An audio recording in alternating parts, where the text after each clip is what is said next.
ministerial. Deixa eu ajeitar aqui, irmãos. Eu estou me adaptando aqui a isso aqui ainda, hein? Isso. Depois vocês me arrumam um tambor de água aqui de 20 litros. Isso, que eu bebo muita água ministrando. Então, foi me dada a responsabilidade de falar a respeito desse assunto com vocês. Todos que estão aqui entre nós já são cristãos? Ou não? Há alguém aqui que não é cristão? Levante a mão, se identifica. Não? Ah, tá. Então são todos cristãos. Então todos se identificam com isso aí, ó. Vida ministerial. E eu vendo o tema aqui, meu 2021, pensei agora numa pergunta para você. Quantos aqui fizeram planos este ano? Todos nós fazemos planos no início do ano. Aí eu faço agora essa pergunta para você. Em todos os planos que você fez deste ano de 2021, onde se encaixa a sua vida ministerial? Será que você fez nos seus projetos, nos seus planos, será que você incluiu a sua vida ministerial?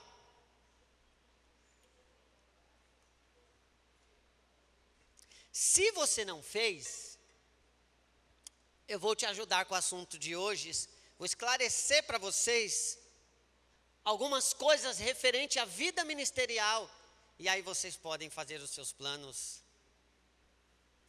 de maneira mais clara, mais objetiva. Beleza? Então, o que é vida ministerial? Eu gostaria de ouvir de vocês. Só uma introdução rápida, vamos definir o que é isso, o que é vida ministerial, para depois darmos continuidade aqui. O que você entende como vida ministerial?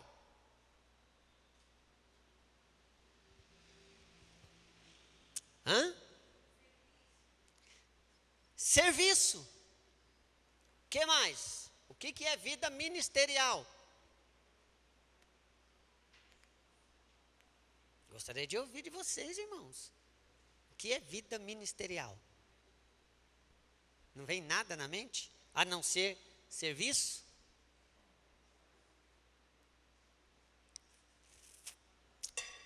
Bom,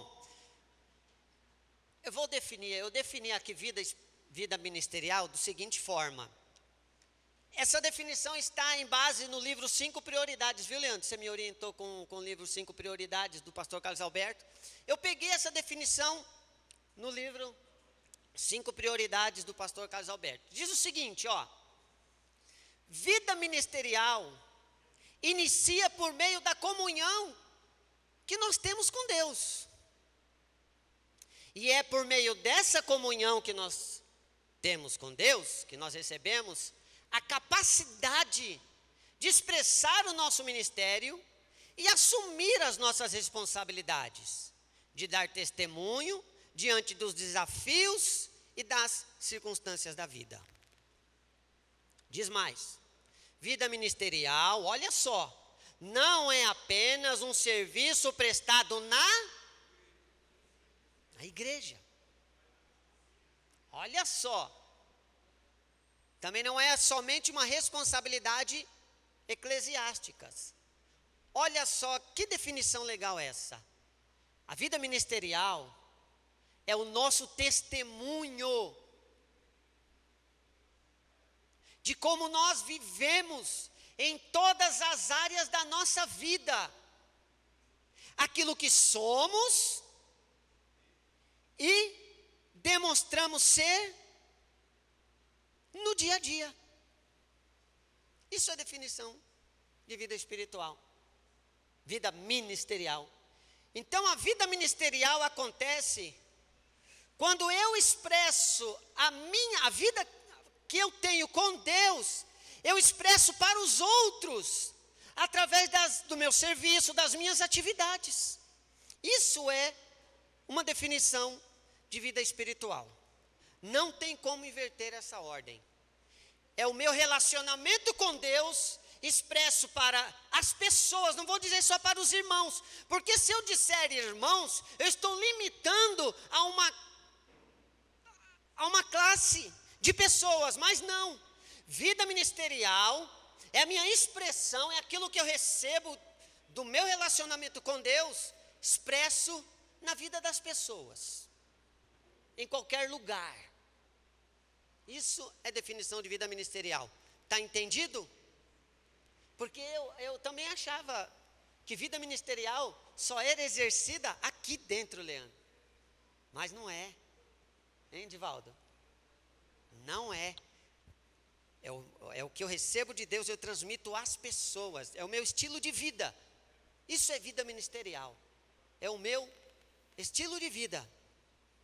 Então, agora eu tenho outra pergunta para você. Você já sabe o que é vida ministerial. É você ser usado por Deus para expressar na vida das pessoas.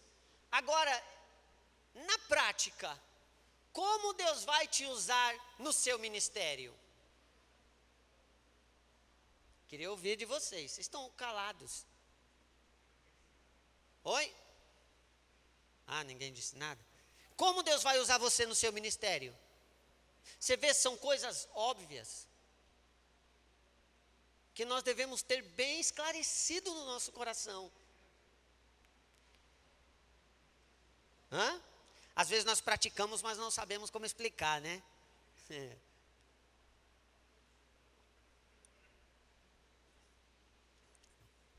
Não tem ideia? Ó, como Deus vai nos usar em nosso ministério. Nos ensinando a ser pai, ser mãe. Deus vai nos usar na nossa vida ministerial, nos ensinando a ser filho, a ser esposo. Olha isso, irmãos, que interessante. Então, em todas as áreas das nossas vidas, a maneira de Deus nos usar em nossa vida ministerial é nos ensinando a expressar a vida dele em todos os lugares. É assim que Deus vai nos usar. Tem uma história contada por um escritor do século passado. Ele tem o nome de H.B. Simpsons. Ele conta o seguinte, essa história. A mãe estava lavando a louça na frente da pia e orando a Deus. Lavando a sua louça e orando. E a sua oração era a seguinte: Senhor, Tu sabes que eu te amo. Tu sabes que eu amo a Tua palavra. Amo o Teu povo, Senhor. Então eu te peço, dai-me mais serviço ministerial. Eu quero trabalhar mais para o Senhor. E ela lá lavando a louça orando, nesse sentido, sua filha vem, filha pequenininha vem, puxa a sua roupa com uma bonequinha de braço quebrado. Quebrou o braço da bonequinha. E a sua filha pedindo, e sua mãe lá orando. Na mente da mãe, a filha estava incomodando. Até que a mãe se enche, se ira e responde para a filha agressiva: não, sai daqui, você está me atrapalhando, estou lavando louça, estou orando, está me atrapalhando. E a menininha sai da mãe, vai para o quarto chorando. Passou o tempo, a mãe terminou a louça, terminou sua atividade na pia, terminou em seguinte sua oração e vai procurar a filha. A hora que ela entra no quarto, entra na porta, ela vê a sua filha dormindo, com o rostinho todo vermelhinho de tanto chorar, abraçada naquela bonequinha de braço quebrado. Na hora, o Senhor traz na mente dela: a sua filha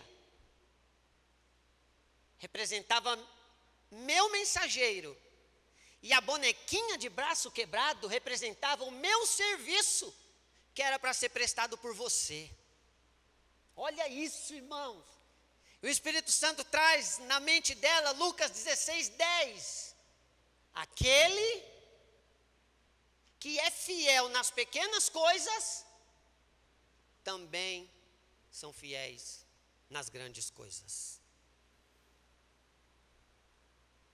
Olha isso. Ministério cristão é um serviço de pequenas coisas. Repete comigo.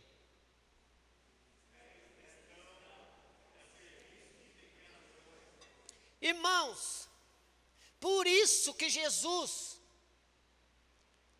no momento da ceia, João capítulo 13, ele se levanta da mesa da ceia, tira a sua túnica, cinge-se com uma toalha, pega uma bacia, deita água nessa bacia, se ajoelha para lavar os pés dos discípulos. Pedro não pôde suportar aquilo. Como pode um mestre, o Cordeiro, Filho do Deus vivo, Jesus, o mestre, dobrando os seus joelhos e lavando os meus pés? Nunca! Meus pés nunca, Jesus, você nunca vai lavar meus pés. Jesus olha para ele, o que Jesus diz? Pedro, você não entendeu nada de ministério. Ministério é lavar os pés, é servir as pessoas. Para Pedro aquilo era uma coisa pequena, um mestre. Mas foi isso que ele fez. E é isso que ele nos instrui a fazer. Você tem lavado os pés das pessoas? Ah, mas eu tenho cumprido meu ministério. Eu venho aqui, aperto os botãozinhos ali, toco os instrumentos aqui. Isso é tudo muito bom, ótimo. E as coisas pequenas, e o dia a dia, temos prestado. Então é isso que eu quero colocar no seu coração nesta manhã. Ministério, ele está além dessas quatro paredes.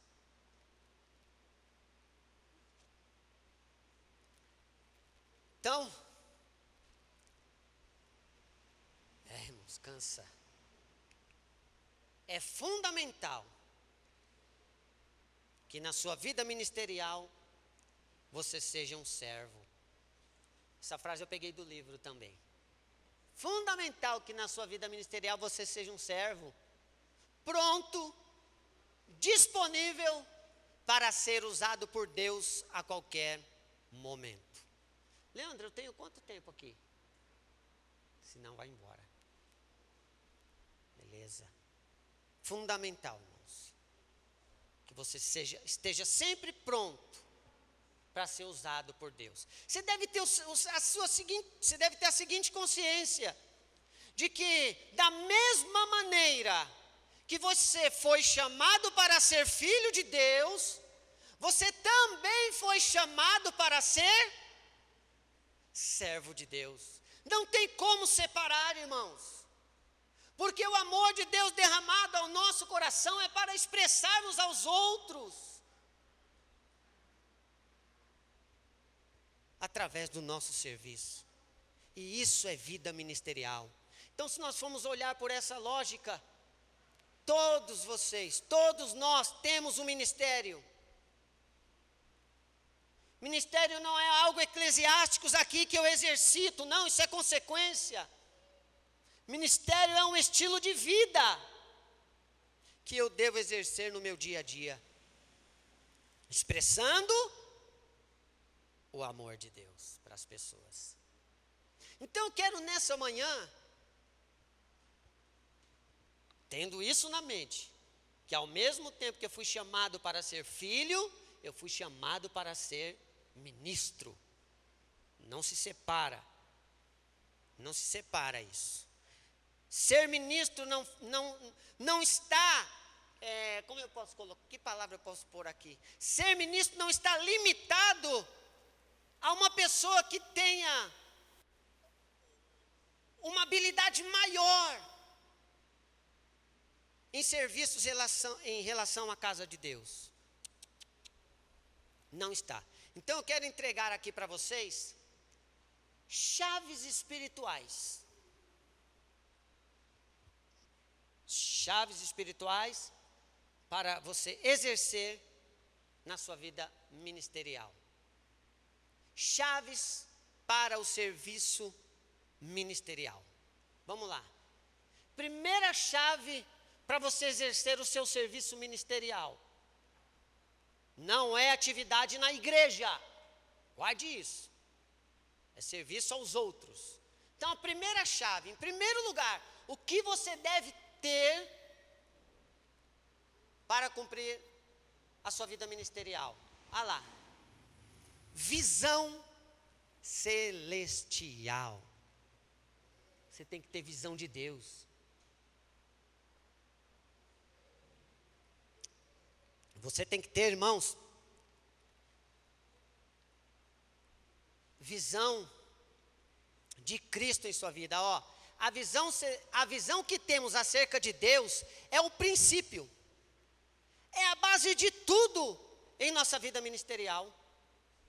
Por isso que em Atos capítulo 26, versículo 19, quando Paulo está diante do rei Agripa, no seu testemunho, na sua defesa, na verdade ele estava preso e agora estava testemunhando em sua defesa para o rei Agripa, ele diz: pelo que, ó rei Agripa, eu não fui desobediente à visão celestial. Irmãos, nós podemos ter um ministério, mas podemos correr o risco de não ter a visão celestial no ministério. Você sabia disso? Por isso que eu peguei aqui o exemplo como Paulo. Paulo entendeu muito bem isso, porque ele tinha uma vida ministerial muito boa, mas uma vida em Cristo péssima. Por isso que ele perseguia os cristãos. Olha o risco que eu e você podemos correr. Ter uma vida ministerial abençoada, mas Cristo fora desta vida. Então por isso que eu venho nessa manhã te dizer: tenha visão espiritual. Tenha visão espiritual. Quero falar um pouquinho aqui a respeito do ministério de Paulo, porque, guarde isso, Paulo tinha, antes de ser Paulo, antes de encontrar com Jesus, na estrada de Damasco, ou Jesus encontrar ele na estrada de Damasco, ele tinha uma vida ministerial, ele exercia um ministério, mas não tinha uma visão celestial. E aí precisou Jesus encontrar ele, Atos capítulo 9 lá, se revelar para ele. Agora eu quero contar um pouquinho da experiência de Paulo, em cima disso. Vida ministerial sem visão espiritual. Período de Paulo, desde que ele encontrou Jesus até a sua morte, seu ministério durou 33 anos, exatamente a idade de Jesus. E nós dividimos o ministério de Paulo em 3 grupos de 11 anos. Chamamos os primeiros 11 anos de Paulo de silêncio, período do silêncio. Segundo período de 11 anos, período das viagens. Irmãos, exatamente, durou 11 anos, desde a primeira viagem de Paulo até a última viagem. E o terceiro período chamamos período das prisões, onde ele pôde escrever as suas cartas, até ser decapitado por Nero, em Roma. Então nós vamos ficar com o primeiro período de 11 anos de Paulo, aonde Paulo estava em silêncio. Imagina só um homem, um apóstolo como Paulo, irmãos. Dos 29 capítulos do do Novo Testamento, Paulo escreveu 14. Homem usado demais por Deus. Imagina um instrumento de Deus como Paulo, em silêncio durante 11 anos. Como sabemos disso?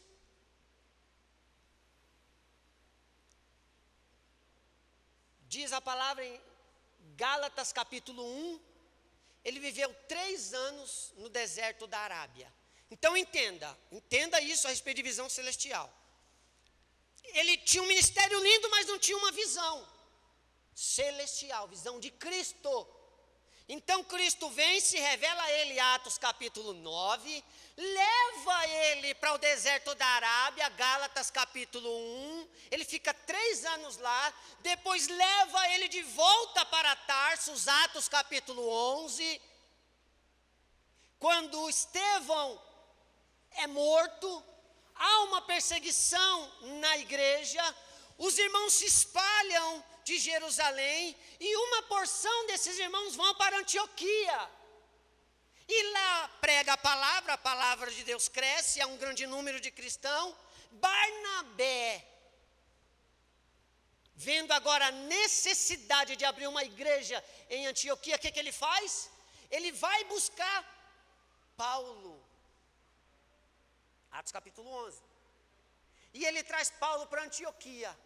Ali, depois de 11 anos, inicia de verdade o ministério de Paulo na visão celestial. Ele vem para Antioquia e aí eles montam uma base evangelística e inicia o outro período de 11 anos de Paulo fazendo as suas viagens. Onde eu quero chegar com tudo isso? Contando um pouquinho dessa história de Paulo. Irmãos, Paulo tinha um ministério, mas não tinha uma visão. Por que Paulo ficou 11 anos em silêncio? 11 anos, irmãos, sem trabalhar, sem ter atividade na sua vida ministerial. Deus estava forjando o caráter de Paulo. O Espírito Santo estava forjando o caráter de Paulo. Olha, irmãos, que interessante. 11 anos, Deus faz Paulo reler novamente todo o Velho Testamento, aonde ele conhecia muito bem, mas não tinha a visão celestial nas passagens do Velho Testamento. Aí ele tem que ler, ficar 11 anos aprendendo acerca de Cristo na leitura do Velho Testamento. Aí ele pode sair pregando a palavra de Deus. Olha, Leandro, vida ministerial, na visão celestial, irmãos, é uma bênção, edifica o reino de Deus. E aí, eu vou até mais além, de ter se enchido tanto com a visão celestial, agora ele pode escrever uma oração. Quantos aqui escrevem oração? Você escreve oração? Alguns escrevem, né? Legal, eu não tenho esse hábito. Mas Paulo escrevia as orações dele. Paulo orava e escrevia. Por isso que ficou registrado. E agora, nós podemos ler. Olha a visão de um homem que agora tinha um ministério na visão. Abra sua Bíblia para nós não ficarmos só nas referências. Abra sua Bíblia, Efésios capítulo 1, a partir do versículo 15. Então, Efésios, capítulo 1, versículo 5. Somente um homem que teve um verdadeiro encontro com Cristo pôde orar dessa forma.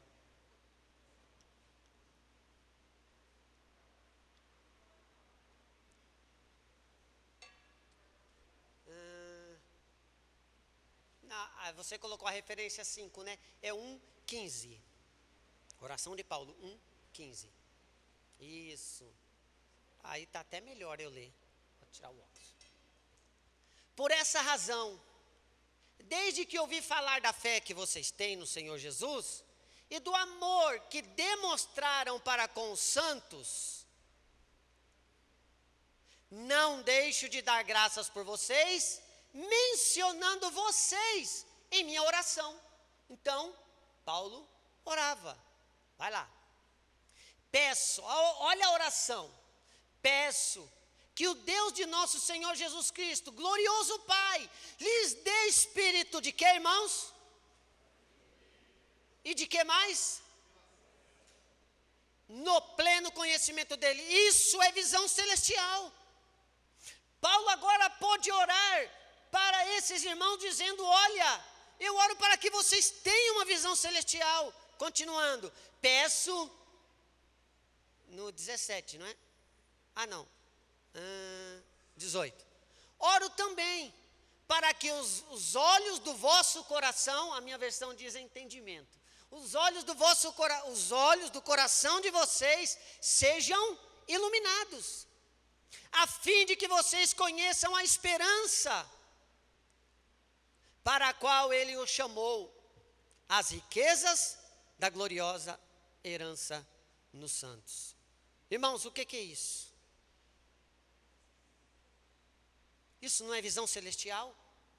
Então Paulo agora ele pode orar, mencionando essas palavras: eu oro para que Deus dê a vocês espírito de sabedoria, espírito de revelação, que seja iluminado os olhos do vosso coração.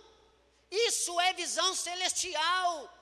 Será que diante de todos os planos, meu 2021, será que você tem buscado visão celestial e através desta visão exercer um ministério, abençoando as pessoas? Porque funciona assim. Atos capítulo 9, quando Paulo foi encontrado por Jesus, ele diz a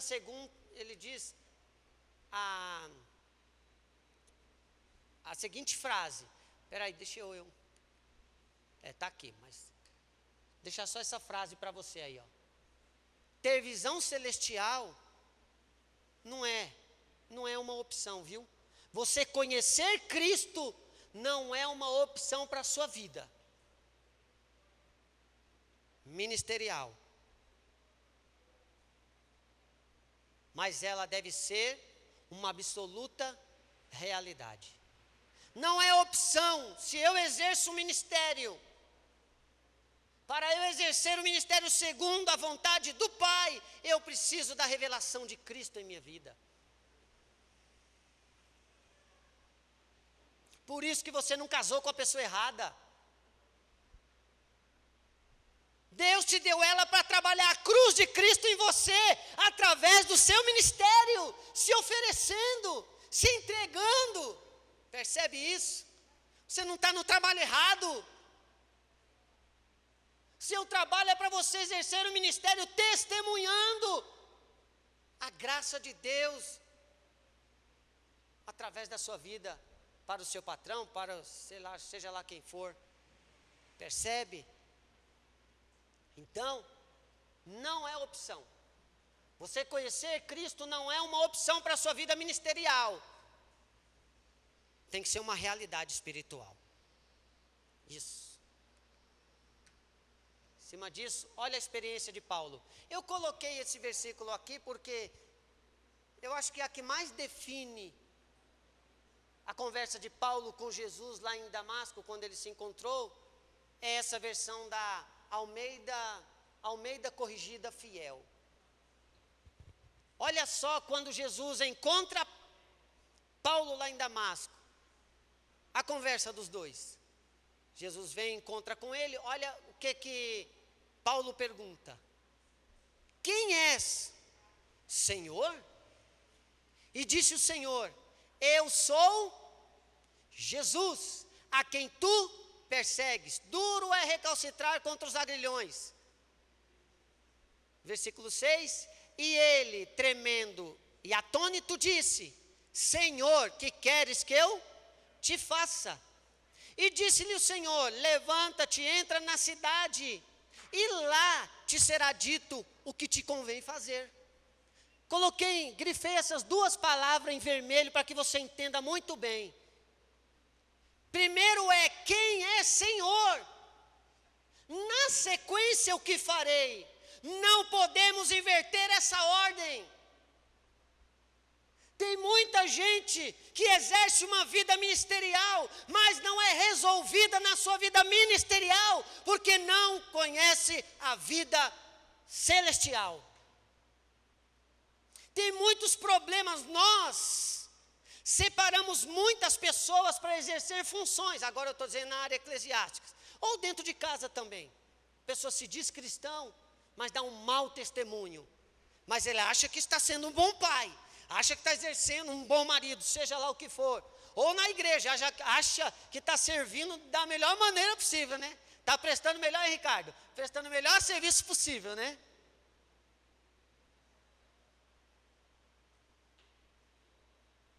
Nós, muitas vezes, não estamos resolvidos na nossa vida ministerial, porque temos problema na vida com Cristo. Então, primeiro, quem é Senhor? Eu quero te conhecer, Senhor. Na sequência, o que farei, Senhor? Não tem como inverter essa ordem. Se você inverter essa ordem, você vai ter problema. E nós, como experiência, quando colocamos pessoas assim, para exercer um ministério, nós temos problema com isso. Então, essa ordem não deve ser invertida. Coloquei aqui só uma frase, uma orientação, né? Muitas vezes esquecemos de fazer a primeira pergunta: quem é, Senhor? Porque não estamos resolvidos na primeira. Esquecemos de fazer a segunda pergunta: quem é? Porque não estamos resolvidos na primeira. Então, primeira chave espiritual para a sua vida ministerial, qual é? Visão celestial. Relacionamento com Cristo, conhecê-lo. Conhecer Cristo. Aí sua vida ministerial vai ser uma bênção. A segunda chave, a segunda orientação que eu passo para vocês em relação à sua vida ministerial: precisamos ter o caráter de Cristo formado em nós. Para você exercer uma vida ministerial coesa, de acordo com o agrado aos olhos de Deus, você precisa ter o caráter de Cristo formado em você. Essa é a primeira obra do Espírito Santo, irmãos. É formar o caráter de Cristo em nós. Somente depois do caráter de Cristo formado em nós, Ele vai nos dar os dons. Os dons nunca vêm na frente do caráter. E tem muitos irmãos que querem fazer, mas faz de qualquer jeito porque não tem o caráter. É como se o Espírito Santo desse uma espada afiada na mão de uma criança. Ela não sabe o que fazer. Caráter está na frente, deve vir primeiro em nossas vidas, do que os dons, do que vida ministerial. Caráter. 1 Coríntios 12 nunca deve vir antes de Gálatas capítulo 5, 22. Fruto do Espírito deve brotar primeiro em nossos corações, em nossas vidas. 9 frutos. Irmãos, fruto do Espírito é o caráter de Cristo, viu? Muita gente fala, nossa, a gente fala tanto caráter de Cristo. O que é o caráter de Cristo? Fruto do Espírito. Gálatas 5, 22. Depois você vai ver lá. Então, olha só como é importantíssimo. Se você pegar os 9 caráter, os 9 frutos do Espírito, e exercer isso na sua vida ministerial, você não vai ter problema nenhum. Em Coríntios 12, dons do Espírito. Por quê? Os irmãos conhecem, mas eu quero dizer o principal. Fruto do Espírito. Domínio próprio. Como eu posso dizer que estou exercendo um ministério dentro de uma igreja, de uma instituição, ou lá na minha casa, ministério como pai, como esposo, lá no meu trabalho, seja onde for? Como eu posso dizer que eu estou exercendo o meu ministério, mas se eu não tenho fruto do Espírito de Gálatas 22? Autocontrole, domínio próprio. Não tem como, irmãos. Então, na sua busca por vida ministerial, busque em primeiro lugar caráter de Jesus. Tem uma história, já bem antiga também, não me lembro agora qual foi o escritor que escreveu, Mas ele conta a seguinte experiência, Leandro. Em um seminário a respeito desse assunto de vida ministerial, o professor, já bem velho, ele faz a pergunta para os seus alunos novos. E diz o seguinte: quantos aqui se realizaram na sua vida ministerial? Todo mundo levantou a mão. Sabe o que o professor disse? Eu tenho pena de vocês.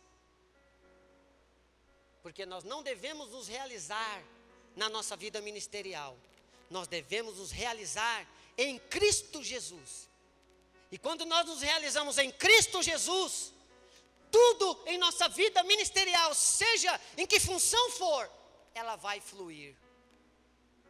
Agora, se eu querer encontrar a minha realização como filho de Deus, como ministro, se eu querer encontrar a minha realização no meu ministério, o dia que ele falhar, eu estarei condenado a estar distante de Deus.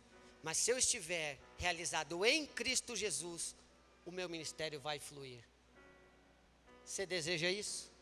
Você deseja estar realizado em Cristo Jesus? Seu ministério vai fluir. Seu ministério vai. E já para terminar, somente a partir da nossa relação com Deus é que tudo vai fluir. Então, começa no meu relacionamento com Deus. Graças a Deus, irmãos, que hoje eu estou falando somente com cristãos. Vocês são o público certo para ouvir essa mensagem. Porque se você foi chamado para ser filho, você foi chamado para servir. Em que área que for, em que lugar que for, em que tempo que for, você foi chamado para servir. Então eu estou te dando as chaves para você servir. Deus é tão bom que nos dá tudo, né, de forma tão simples. Nós que complicamos, né? Então, terceira chave. A primeira, visão espiritual. Não tem como eu exercer um ministério, vida ministerial, sem ter a visão de Cristo. Segundo lugar, o caráter de Cristo formado em mim. Não adianta eu ter os dons e não ter o caráter. Vou fazer bobagens. Irmãos, eu vou contar uma experiência comigo. Aconteceu comigo há muitos anos atrás. Já há quase 20 anos. Antes de conhecer a comunidade da graça, eu já ministrava, eu já pregava. Estava casado com a Marcela. Há mais ou menos uns 20 anos atrás. Não, no início do nosso casamento, os 2 primeiros anos. Então fazem o quê? 23 anos atrás. Eu já tinha feito seminário teológico e minha vida era dedicada à igreja. Ministrava. Irmãos, e eu quebrava o pau em casa. Quebrava o pau, estava mau testemunho mesmo. De pessoa ignorante, sabe?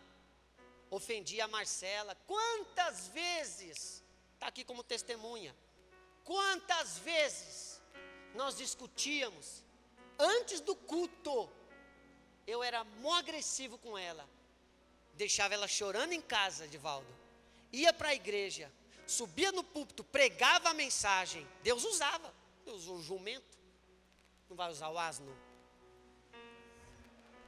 Né, filha? Pregava a mensagem, olha que ignorância, e Deus usava poderosamente. Aí, sabe como eu saía? Errado tá ela, mano, sai fora, Deus me usou, Deus está comigo. Olha isso, irmãos.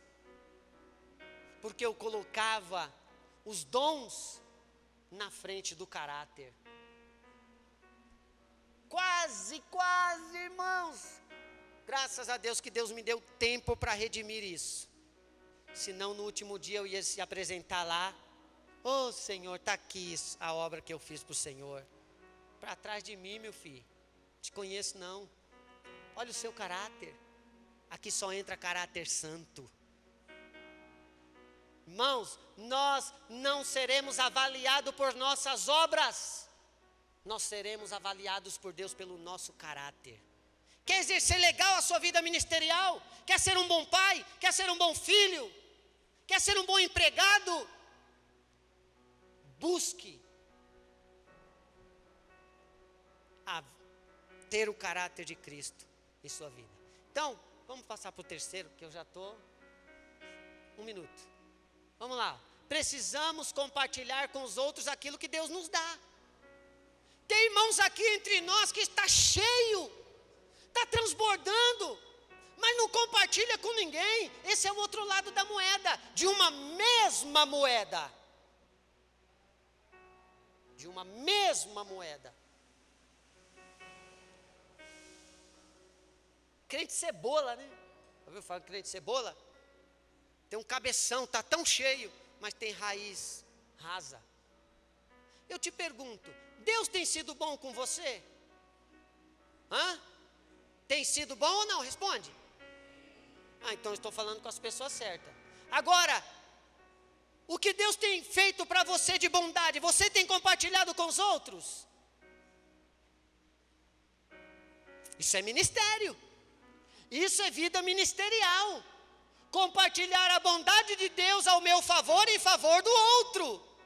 Isso é vida ministerial. E Deus deseja muito que você compartilhe com os outros aquilo que você tem recebido de Deus. Olha o testemunho de Jesus.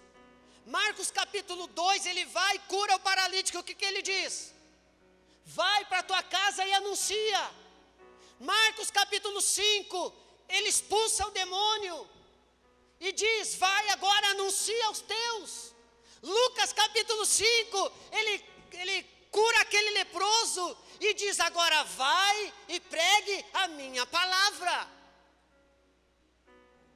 E o que você tem feito? Deus tem sido bom com você. Exerce sua vida ministerial. Dê para os outros, distribui com os outros aquilo que você tem recebido de Deus. Amém? Vamos ficar em pé, eu gostaria de orar com você.